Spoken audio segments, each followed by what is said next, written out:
செய்வாங்க என்று சொன்னால் உலக கவலைகள், எதிர்கால பயம் இதெல்லாம் வந்துருச்சுனாக்கா எல்லா குறுக்கு வழியும் வந்துடும்.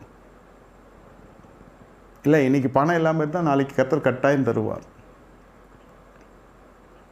இது விசுவாசம். இன்று நீங்கள் நெருக்கத்தில் இருந்தால் நாளை கர்த்தர் சத்தியமாய் விசாலத்தில் வைப்பார். ஆனால் எதிர்காலத்துக்கு என்று ஒரு முதலீடு செய்கிறது நினைத்து கொண்டு நீங்கள் எதிர்காலத்துக்கு என்றும் சந்ததிக்கு என்றும் பாவ மூட்டைகளை சேர்த்து வைத்துக் கொள்ளக்கூடாது. உன் பயணங்கள் ஆசீர்வதிக்கப்படாது. வெறும் கையாய் புறப்பட்டு வந்த மனுஷன், ஆனால் 2 பரிவாரங்களோடு அவனை கர்த்தர் ஆசீர்வதிக்கிறார்.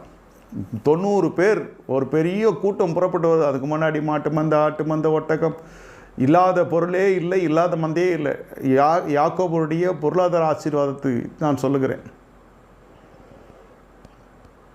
கடைசியில் பார்ப்பீர்கள் என்றால், அந்நிய தெய்வங்களை என்கிட்ட கொடுத்துடுங்க, நான் கர்வாலி மரத்தின் கீழ் வைக்கணும்.